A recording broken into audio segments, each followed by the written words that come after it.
Hi everyone, long time no see. I am currently in my apartment here in DC. I am back for my second semester of my master's program, and I wanted to take a little bit of time to talk about some academic enhancement options, including the program I am currently doing. So without too much of an intro, we're gonna hop right on into it. So first and foremost, I'm going to start with undergrad options. So all of the options that I'm going to talk about are undergraduate courses and will contribute to your undergraduate GPA.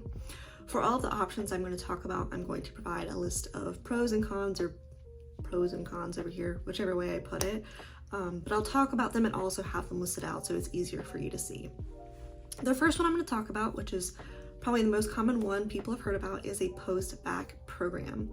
These programs are fantastic for people who are career changers or they need a lot of credits. These programs usually last about a year and you are a full-time student. So a con that comes with that is it can be very hard to work. So if you're a career changer needing to support a family, these can be very hard to get done, but you are able to fulfill a lot of credits in a shorter amount of time. These programs also tend to have really good histories of getting students into medical schools, and in some cases they may even be directly connected with medical schools. For those programs that are directly connected with medical schools, I would do your due diligence and make sure that you really like the medical school itself before just applying to the program hoping that you're going to get into a medical school. The other two options in the undergraduate section kind of coincide together, and these are non-degree seeking options. These are fantastic for those people who are currently working, as in these options you are not allowed to take full-time hours. For most of them it's about 8 hours a semester, or kind of do it at your own pace largely. The difference between a non-degree seeking and a certificate program is that the certificate program usually just has like a little stamp on the transcript that you get from the school saying that it was a certificate program. Otherwise, they largely do the same thing, where they allow you to either maybe retake a science class that you did not do well in, or get a boost in your GPA that you need. These are a really good option if you only need a small increase in your GPA. I say that because if you're only able to take about 8 credit hours a semester, it could take you a really long time to make a huge difference in your GPA, which is where a post-bacc program would probably be better for you to have a larger increase over a shorter amount of time if you're on a time crunch and want to get applying to medical schools soon. There are tons of websites out there that list and detail these post-bacc programs, and you can even filter by things such as good for career change, good for academic enhancement, things like that. Next thing that I want to talk about are graduate programs. So obviously, with it being a graduate program, you'll be taking graduate courses, and this will not apply to your undergraduate GPA. One word of warning that I want to have with graduate programs is that they are not a definite GPA fix. Whenever these grades show up on your transcript, they will be labeled separately from your undergraduate GPA. So any med schools that you apply to will see your undergraduate GPA and then your graduate GPA. That's not to say that they can't help, but if you have an extremely poor undergraduate GPA and you feel taking a master's program will remedy it, I would caution you against that and recommend that you try to do more undergraduate courses first to bring it up, and then if you need to, maybe consider a master's program. The other thing I do want to note with master's programs is, unlike the undergraduate options, these will provide you with a master's degree.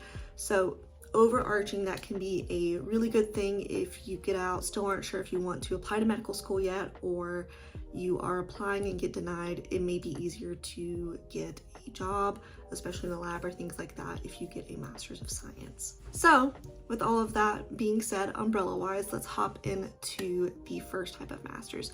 So the first one that I'm going to talk about just very broadly is a master's of science. Sometimes if you don't do a thesis, it just ends up as a master's of research. But by and large, a very common one is physiology. Another one may be biomedical sciences, things like that. These are fantastic programs that usually span about 1 to 2 years and just have a whole host of science classes that could really help boost your overall science GPA. In addition, you would be getting a degree, which, as I mentioned, is a really good bonus. With this, there are master's programs out there that can be directly and indirectly associated with medical schools. A good example of this back home in North Carolina would be the Duke Biomedical Sciences Master's Program. It is partnered with the medical school, but it doesn't directly assure you a chance into the medical school, but it does help your chance of getting into Duke. I've known quite a few people that have gone through that program, done well in it, and matriculated into Duke's medical school. There are tons of programs like that in the country. And once again, just like with the undergraduate post-bacc search websites, there are tons of websites out there that can help you filter and look for a program that would be good for you. Moving on from the science masters, what a lot of people may not think about is a master's of public health. I recommend this so much for anybody who is interested in any form of public health or policy or that type of thing. Don't just do a master's of science because you think it's going to help your GPA more and you're not actually interested in that and you're more interested in public health. Do the MPH. A lot of MPHs, especially on the epidemiology front, have a ton of science courses, both on the statistics/math front and the epidemiology science front. So you can get a boost in your science GPA while still getting a degree that matters to you and will help better you in the future. The last one that I want to talk about is the special master's program, which is what I'm currently doing, and I can talk to a little bit more than some of the other programs. The special master's programs are, of course, master's programs, but what makes them special is they usually are directly partnered with a medical institution. And in that partnership, the students in the master's program will actually end up taking some of the same courses as the medical students at that institution and being graded against those medical students. These special master's programs, in addition to taking the classes with the medical students, the relationship there is very strong.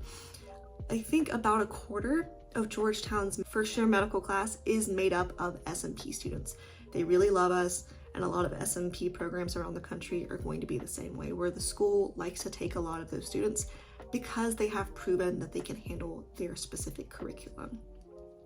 Outside of that, the programs, just like some of the other master programs and some of the post-bacc programs I mentioned, do have good historical relationships with other medical schools, which can give you an advantage going into applications.